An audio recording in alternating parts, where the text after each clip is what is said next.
Well, hi, and good morning. Thanks for joining me in my shop. Hey, the last thing I did on this radio was test most of the tubes, and with kind of varying results. Boy, if any tube in here is bad, according to the tests I did on my tube tester, it's the first tube in the whole radio. So everything, conceivably, there's no reason for things to be not working past that. Now, did I just spot a short circuit right here?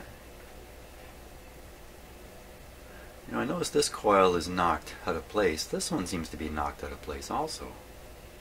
Let's just take a good close look here, because I think as I'm talking, I'm seeing a short circuit right here.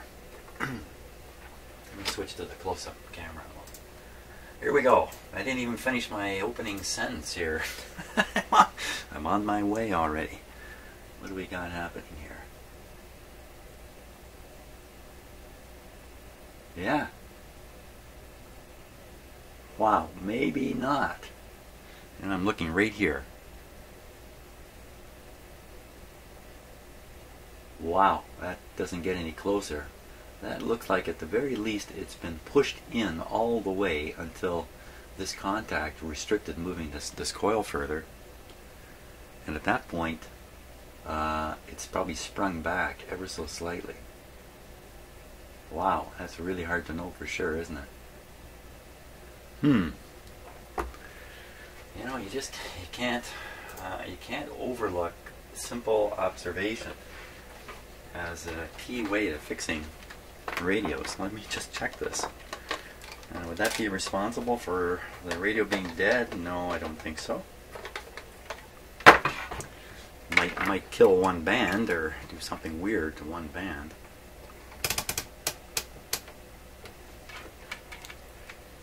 But I don't think shorting a coil like that, if that's what's happening, would actually be. Where's my nice tone?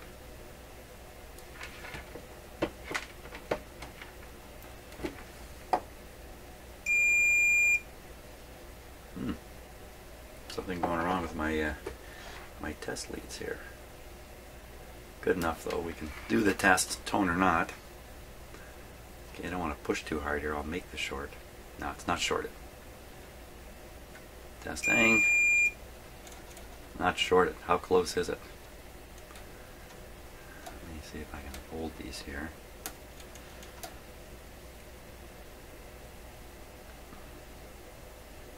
Not particularly close. Not particularly close.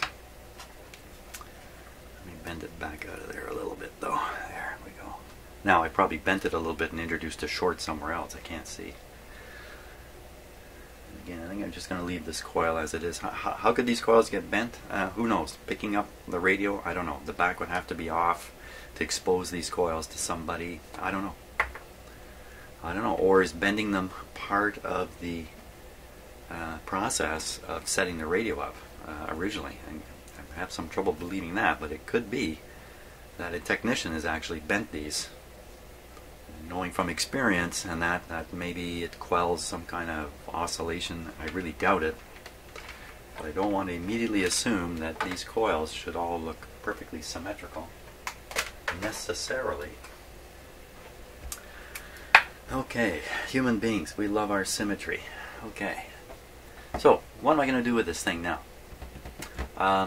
I think the audio stage is working. I think the first thing I'm going to do is prove that the audio stage is working. And then once I know for sure that's the case, we'll just move on one stage back in the radio, which would be the detector, and start checking things out with it. So to do the audio test, I need my audio signal generator. And I've done this with my finger, but I want to be just a little more thorough here. Although my finger is a tried and true technical assistant, and I always have it with me. I think I'd like to hear a tone go through here.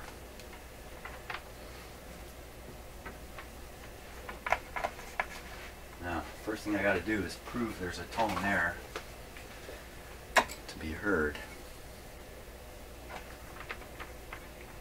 So just temporarily.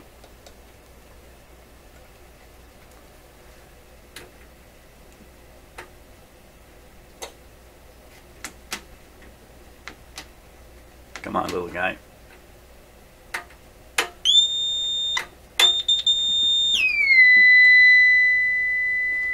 Okay, that's good enough. Now, where am I going to put a tone into this radio? One of the easiest places to put a tone into a radio is right across the volume control. In a sense, the radio circuitry output, the audio output, is exactly that. It's a sound put across the volume control, and then the slider selects how much of that sound you want to pass on further into the radio, basically to the audio amplifier. So there's a ground connection here, which I'm going to put this on.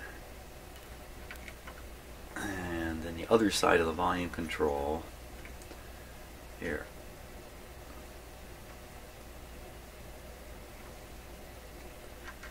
Get it on there. So there we are. So the two outside terminals on the volume control. Now we're all set to turn this guy on. It would look that way to me.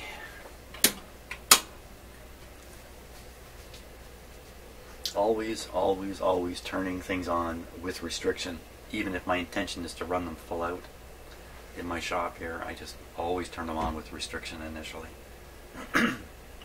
Just on account of stuff happens. Okay.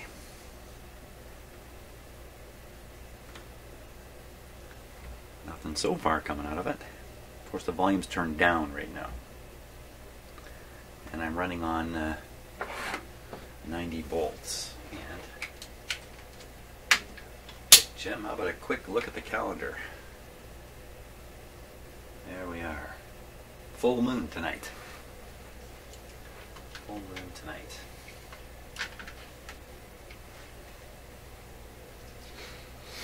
Well, we're not hearing anything. Now the tone may have disappeared from my auto generator because it's a little wonky, but we'll assume the tone is still coming out of it. Let me turn up here.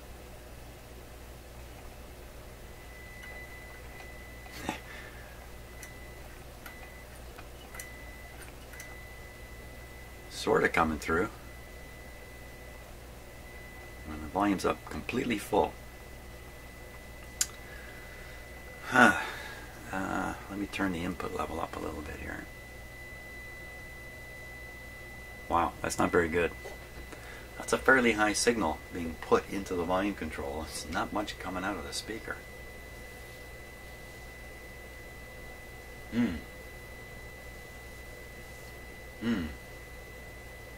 I mean the radio is actually working, but it's so quiet we can't hear it. Okay, I was hoping this would prove the audio section was thumbs up and the rest of the radio would be the focus. Now I'm wondering again, is this thing really putting out its proper level of audio?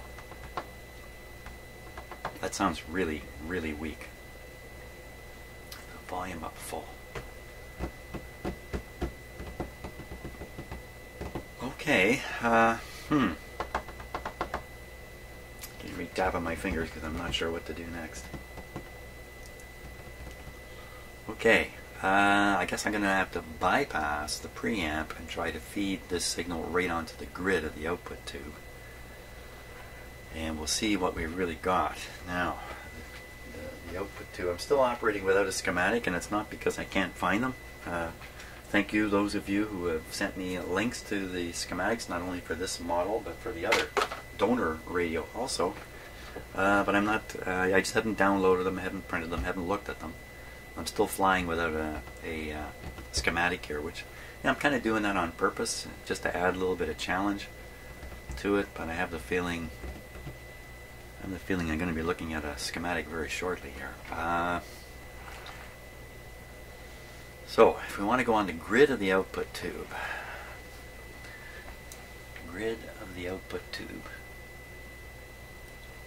I better look it up. Okay, let me do that. It's going to take me a moment to do it. Well, I found enough interesting information on the internet about this tube that I'm going to share it with you because it's quite an interesting story here. So just bear with me 1 second while I flip up the page. Here we are. So I just typed into the internet 6D5, that's the name of the output tube here, and ended up on this web page you're looking at now. So the first thing that caught my eye was right at the top here. It says early octal 6D5 sells for $625. What? Not much more is said about that in this article, but a lot of other interesting information is relayed here. So let's see what it says here. On further reading, I see it was withdrawn before mass production. So 6D5 was a tube that was designed, never got fully into production. Yet I've got one in this radio here. Down below, this guy here, Need to Retire, says, number 11 lists the 6D5 as part of a new wave of metal tubes. No other copyright date, probably mid-1935. Similar to a 45 tube, except it has a separate cathode. Lists a bunch of other tubes. Okay, that's interesting. Come down a little further. Okay, more info. 6D5 in the Sylvania News. Something I don't read regularly. The Q&A section, the writer asks, hey, how come 6D5 was omitted from the Sylvania metal tube manual? And the response from Sylvania was, it was withdrawn, but no reason given. So, well, that's kind of weird. What's going on here? Too bad they withdrew it. Looks like a nice tube. Does anyone know the closest modern equivalent? Blah, blah, blah. They start talking about equivalents for it. A little more history. Okay, here's one here. 6D5 went up on eBay, only $35. That's a little more reasonable for a tube. So, RCA Metal is in higher demand. Who made this tube? This tube was made by, I think it was made by RCA. I'd have to look at the base again. So here's the real story down here. I think RCA realized an output triode just wasn't necessary for consumer-grade equipment anymore. The power pentode was pretty well established for that job then. And you know, they had a beam power tube in the pipeline at that point too. So if you were an equipment manufacturer with an application that actually demanded triode output, you'd probably want the 2A3 anyway, rather than settle for a 6D5. So that's what's happening here. This radio has a set of tubes in it that were designed, I guess, you know, as the next stage, like anything in the world of design goes on, but was beat out by an even newer design that showed up. So I think that's kind of the story there. This is a rare tube. It doesn't show up in my tube manual. I can't find it in here. And this tube manual, you know, this tube manual has all kinds of discontinued tubes in it, and the tube manual itself was printed, well, I can't find a date right now, but this is from the 50s, I'm sure, this tube manual here. Here, the original owner of this book, a fellow I worked with when I was much younger, Hugo Oja, July 17th, 1957. So my guess is he bought this brand new in 1957. Hey, I was pretty new in 1957, come to think of it. So where does that leave us now? That leaves us with a triode output tube. I still have no. Wait a minute. I have no information. I don't know which pin is the grid still. Oh my gosh! If this is blown, if any of these tubes are blown, we're gonna have some trouble getting some more of these. Well, maybe not really. Okay, so I still got to go back and find out where the. Well, you know what? Join me on this journey through the internet. Why not? Okay, so I'm just looking for the pinout. Let's try Radio Museum here. Okay, so there's the pinout. Yeah, triode. Separate cathode. Cathode's K.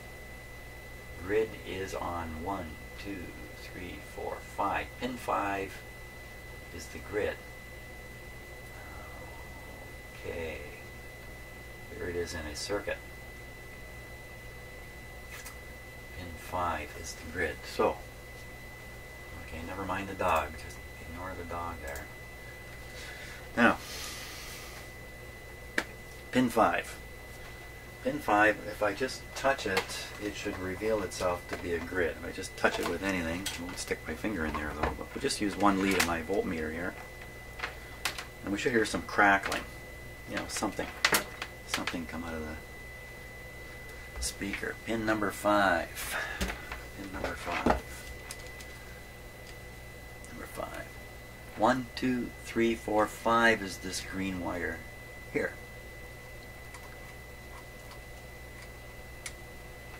I don't hear a thing.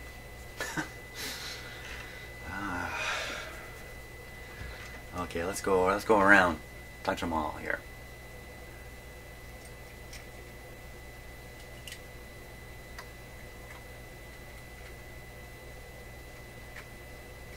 I'm not getting a thing out of it. Let me disconnect the signal generator here, just in case that somehow is affecting this. Try pin 5 again, the green wire. The green wire, I believe, I don't know what to believe. Oh, we got these cells again that have gone dry in here, the batteries, probably dry. Not a thing. Okay, let's try this. I'm using the voltmeter as a big resistor now. I'm going to stick my finger on one lead to inject a little more noise and hit this pin. Not a sound. Not a sound. You know, I even have doubts about the speaker itself being done right. I think maybe I have to even prove out that A, the speaker works, and B, it's connected properly. This speaker has come from another model of this radio, and I just plugged it in here. I did an examination of the two radios, the two chassis. The wiring looked identical in here, so I wasn't too afraid to plug the speaker in from one radio and plug it into this other one. But I have noticed that the two filter capacitors don't seem to be treated in the normal way. You know what? It's schematic time. I've reached the point. I've reached the point where I have to look at the schematic. Okay, I'm out of here. Okay, so is this the right schematic? That's my first question, because the tube lineup is different here. The output tube is a 6F6. 6F6.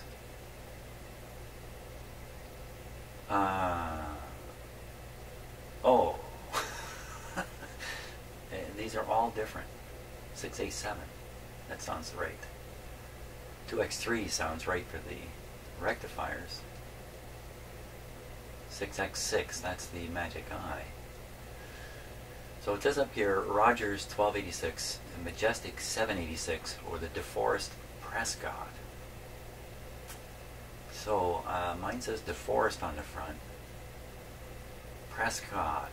Some of you suggested to me this is a Prescott radio. On the back of the radio, where it gives the serial number is 7D832. 7D832. So I already looked at this a little bit. These pointer lights down here. If you look long enough, you'll see used on 7R832, 7R832, 7M832, and of course I've left this one for last, 7D832. So there's the number that's right on the radio. Yeah, and this is there's the switching system right there, that funny little switch on the front of the radio I saw earlier. So you know, it's the right schematic, but all the wrong tubes. Am I going nuts here? 6F6M. I'm going to pull the output tube. I'm going to turn off the radio before I shock myself with it. Let's pull it out and take a really good look at it, because am I crazy wacko here?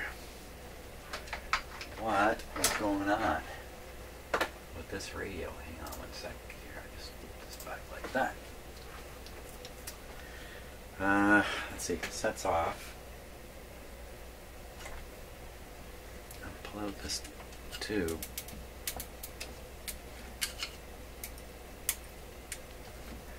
Man alive, you know, I didn't expect any mysteries with this radio at all when I started on, so I thought this will be really straightforward. So, this tube was made by, I've read this before, by Thermionics Limited,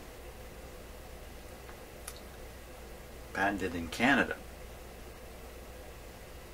Okay, so if we look at the top, let me put it on the close-up here. I want to be absolutely sure about this tube number. It's pretty clear. 6P5M. 86M. Aha. 86M. Isn't that what we saw on the schematic there? 86M. Now don't roll off my table. Stay put there. 86M. Where did I see 86M? There it is. What? What's it doing here? Diode second detector. Are these tubes all switched around in here? No, like an idiot, I pulled out the wrong tube as well. Oh my gosh. I've been working on the wrong tube all this time. Hey, mystery solved. Mystery solved. Once again, I'm the mystery. I really am a mystery. How have I managed to live to this age at the rate I'm going here? Okay, let's pull out the real one. Duh. Well, okay. So, you know, others might edit all this nonsense out of their video. And I won't. Others might also change the camera back to something more interesting, and I will do that. It's not terribly interesting, no. It is actually, because we're going to look at this tube now. What do we got here? 6F6. Okay, my head is back on again. Oh.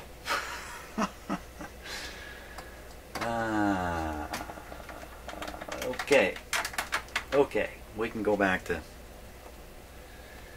Let's go back. See, I could edit this stuff out. You'd never know I made these mistakes. In fact, you know, I could edit my videos so you would never see a single mistake, and you'd think I'm some kind of superhuman individual, but I'm not. I'm just like everybody. Now, everything's back to normal. Switch it back on. Everything's back to abnormal. Yeah, a lot of snafus go on in here. Now, what I want to do is touch the grid on the output tube. Point to the right tube, Jim. That'll help too. 6F6. Let's try my tube substitution book as a quick way into the base diagram. 6F, 6CFG. Just letting the radio warm up here too. EF, G. Gee, I gotta practice the alphabet more. 6F. 6F. Where are you there? 6F. There it is, 6F6. The base is 7S. So now we turn to all the bases. A lot of books work like this. 7S. 7S. I find this awkward. I like my other manual actually better. 7S. This isn't the fastest way into the base diagram.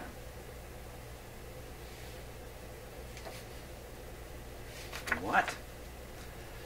Now this part of the video I should cut out. 6S, 6F6, 7S. Base 7. Let's be back here. 7. There we are. 7S. There it is. Finally. Oh my gosh. You can't even see that. It's a tiny little diagram. Grid is pin number, oh my gosh, it's the same pin anyway, it's pin 5. So even though I did it wrong, I did it right. I did it right on the wrong tube, didn't I? I did it wrong, but I did it right, but I did it wrong. So, you know, 2 wrongs plus a right, you're still in the wrong, on the wrong side of the wrongness number line. Okay, so this thing's got to be warmed up. Pin number 5 on the output tube. Shouldn't matter where the volume is. Pin number 5 is 1, 2, 3, 4, and 5. Right here. There we are. I feel all better now. So there's the output tube doing its thing. Now we can see where the signal's coming from. Right there.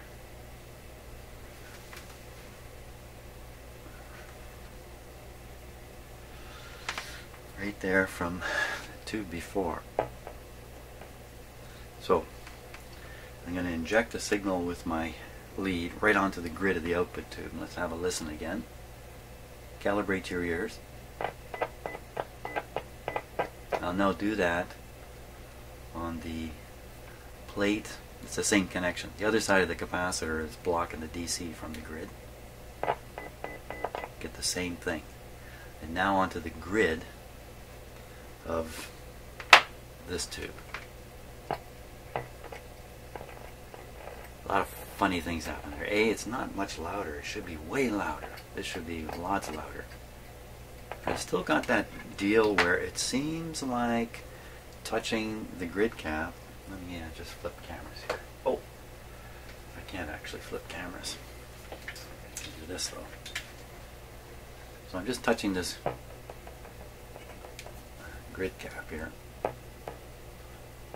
Every time I do, I hear loud, rapidly getting quieter again, and so that suggests to me I'm doing something to the ever so slight and precarious bias voltage that's on that grid. Chances are if I try to measure it, the same thing will happen. My meter will bleed down what little bias voltage there is, and of course, where's the bias voltage coming from for that tube? Is it coming from that battery? I don't think so. No, I don't think so. Okay, so we're going to look for a grid voltage relative to the chassis. Should be a little negative. Look at that, minus 2.9, minus 3 volts. Now, let me just watch very carefully and see if it isn't much higher at first. This is a lousy way to do this, but how about 0? Let's try it again.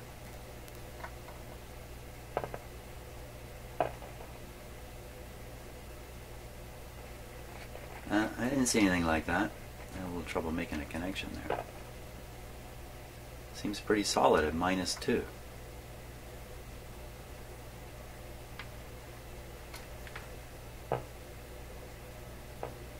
So I don't really know what that effect is that's going on there. Let's do a little experiment. You know, I am not connected to anything physically in my body, so when I touch it, the only connection I have to anything is just through capacitance, I guess. Wouldn't really expect me to drain a charge off with my hand here, would I? Would it? Don't know. So we're going to put this on, see the voltage, 3 volts. I'm going to touch it now. 14. My meter's so upset it shut off. Wow, okay. Somebody explain this to me. How's that happen? Okay, there's the 3, minus 3, minus 14. Well, that would certainly quiet the tube down, but that's not at all what I thought was happening.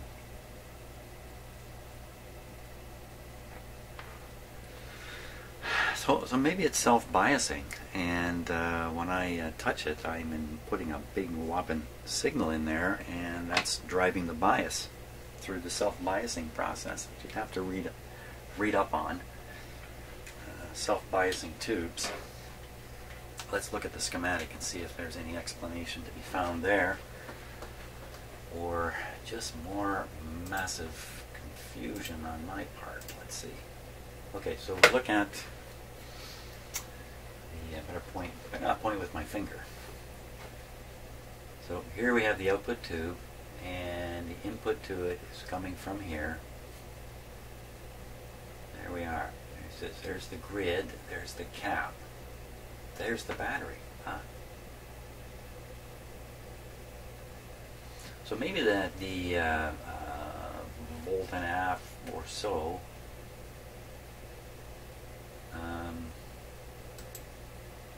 that's tricky to look at. That's the volume control. That's tricky the way they've shown it. But here's the radio signal coming in. It's applied right across the 1,000,000 ohm volume controller resistance, and then part of it is picked off here. Well, this is a high resistance, so this is a very high resistance circuit. Why would touching it here make it go to -14? Unless I've been walking around with a big negative charge. Oh, Jim, you've been so negative lately. You know, I should join the Church of Scientology. Bring this radio in and say, hey, never mind that crazy instrument you use, Church of Scientology. Stick your finger on this grid here. Yeah. Okay. Well, if this is not doing its thing, there is a negative voltage here, so why would I worry about this? I've replaced this capacitor.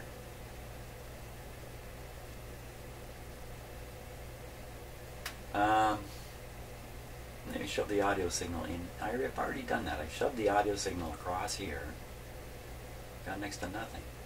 Because this guy's dry. Maybe he's dry, he's a great big resistor. What if I just short this out with a resistor? Well, I can just clip one in. Hey, you know what? Perfect!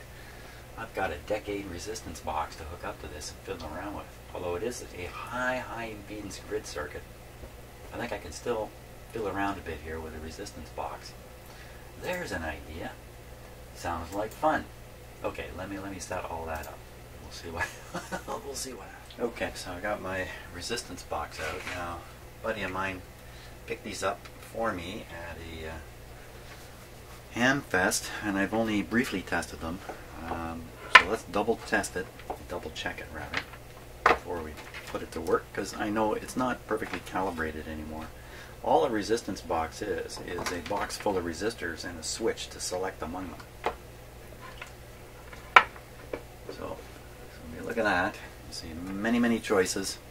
And down here is a multiplier, times 1 or times 1,000. So I've got it on 1,000 times 1,000 set to 10K. 10K times 1,000, 10 megohms. We look on the meter. What do we see? We see about 12 megohms. That's not bad. So next setting, that's supposed to be 6.8, 4.7. So we're just running high here. 3.3, but 2.2, 1.5, 1. So 1 is actually coming out as 2K, 1 or 2 megs rather. Let's see what happens when we flip this over. So this should be 1.5K now. Yeah, right on 1.5. 680, not so good. 470. Oh, that's supposed to be 1K. Maybe this pointer's not quite. Oh, it just keeps going around and around. Ooh, maybe the pointer's not pointing right. 10K, that looks like 10K. And that's probably 15 ohms. Okay, so that's the deal. The deal is this guy's working pretty much as advertised. Pretty close. Great. Now, what was I going to do with it? I forgot what I was going to do with it, for crying out loud. Okay, a little bit of memory jogging there worked. We're going to short out a little battery here. Let's just bring this in a little closer. battery there and a battery there. So first I'm going to put this with a very high setting on it. Let's go down a little bit. You can see we're at the top setting, so this is 10 mega ohms.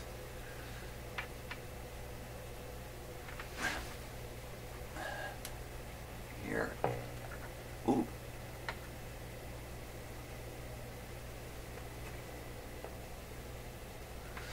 And quite obviously right on the clip here. Just barely long enough.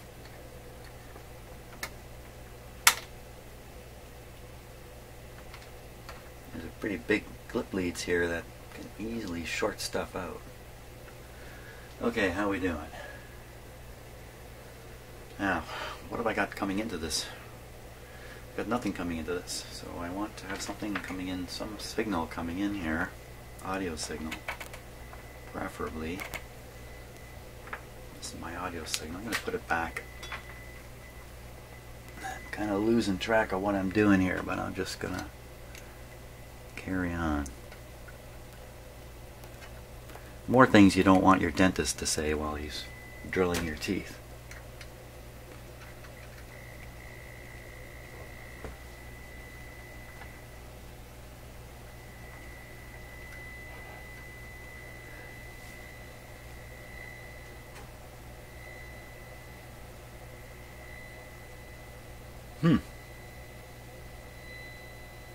It's almost like an automatic volume thing happening here. The more signal I apply, the quieter the set gets. Kind of a delayed AVC effect. I can't imagine the AVC is being triggered by this, but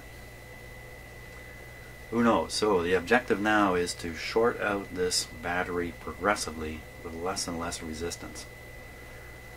So let's make a big jump down. Let's not.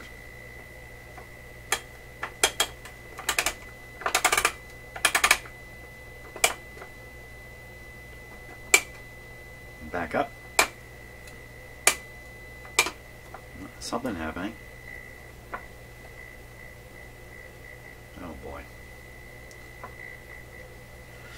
We are on a high impedance circuit here as far as I know, so you know, just this whole thing's gonna act like an antenna. So we'll take it down from the times 1,000. I notice a very subtle change. I know it's very hard to hear, so maybe you can't hear it, especially with me yapping. Down we go.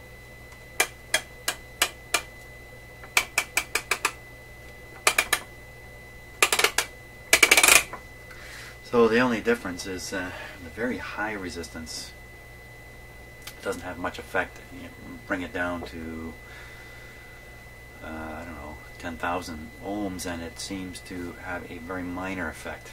I don't see that anything interesting is happening here. Nothing of interest is happening. No fun for you, no fun for me.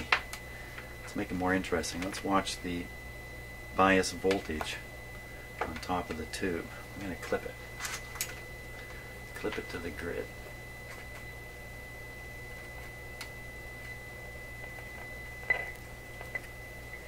Isn't that interesting? Hear those little chirps?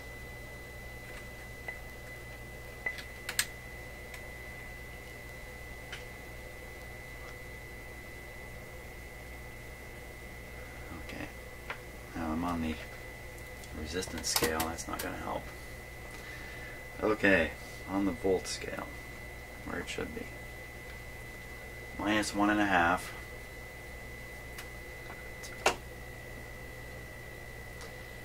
I increased the resistance and the voltage went, where did it go? It went down, didn't it? Let's reduce the resistance again.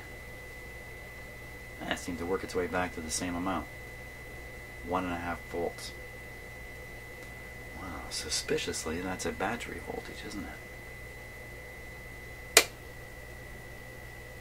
1.5 volts. Okay, low resistance. Going down.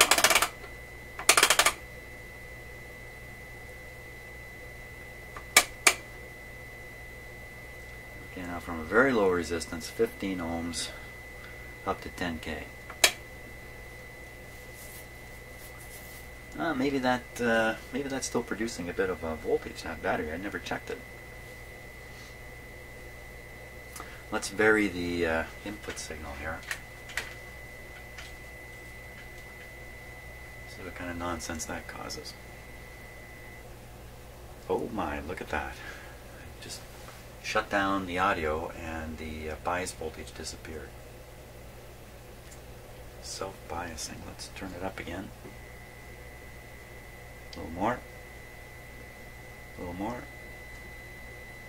A little more. So pretty clear that the bias is related to the strength of the signal being pushed into that grid.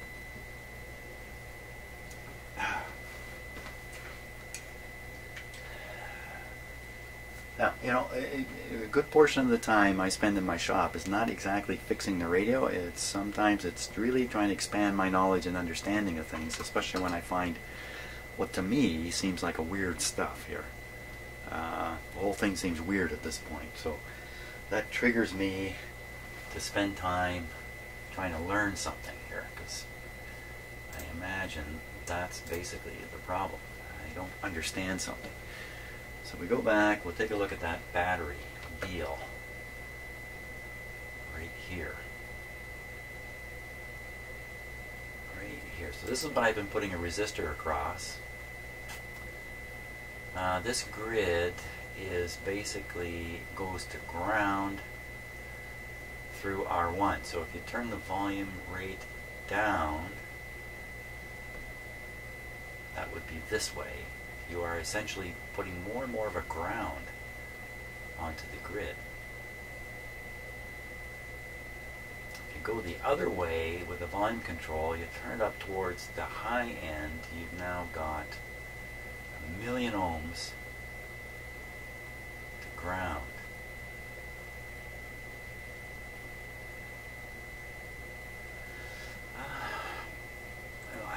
And you've got this fixed bias sitting here riding on top of anything that might be produced by self-biasing. Self-biasing is basically a DC voltage building up on this capacitor because of grid leakage current. Not all the current in the tube passes by the grid. Some of it gets on the grid a little bit. I don't know, it's not coming clear to me. I haven't even proved that this is working yet. I still haven't proved anything. Well, let's switch to this. Let's take the signal I'm feeding back here and feed it right into the output tube again. So here on this grid we've got 1,000 ohms. Oh, look down here in the power supply. It's the power supply trick. Okay, this brings us right back to problems with the speaker wiring.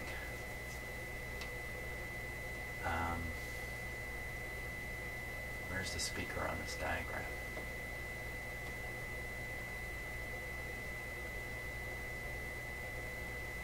Here it is here. Oh my gosh, look at how complicated it is coming off this plug. But here I can see the plug numbers and what should go where, and they're even colored here. Okay, you know what, I'm going to stop the video. I'm going to study this for a little bit until I get it clear, because it's going to take a while. And I'll turn it back on and I'll try to explain what is happening here relative to this plug, and we'll compare it to the radio and find out if there's something wrong in the way the radio's been done.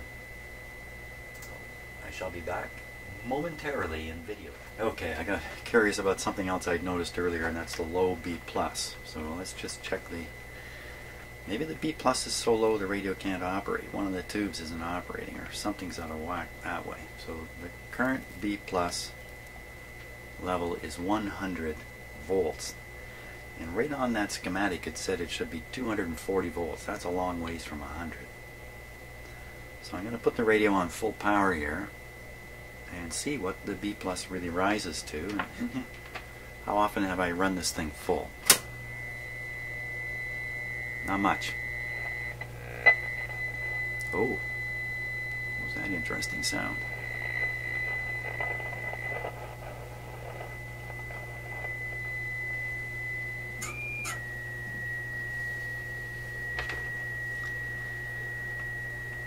B plus, what are you now?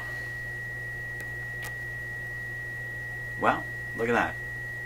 230. Supposed to 232. It's supposed to be 240. Got quite a hum coming through now. I notice the wiring of the two capacitors on the schematic appears to be correct with what's done in the radio, contrary to what I was mumbling about. Why no radio? Why still no radio?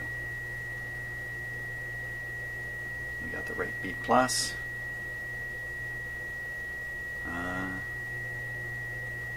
Lots of funny humming going on in here. The hum is going up and down like this. Not a particularly good sign. Oh, I know. Let's try tapping the IF. Still nothing. Still nothing when I touch the IF tube grid. No thing coming out of it. Still pumping a pretty strong signal into the grid of the preamp. It really should be just screaming out of this radio. I would think, anyway, but it's certainly not screaming.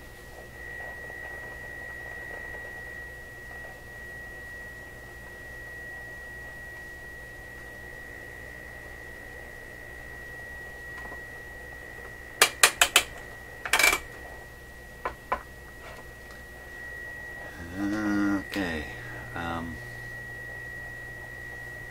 Wow. I'm really stumped at this point. So, where are we on the clock? Well, almost 9 o'clock now. Okay, gotta stop and think. Yeah, I've reached that point.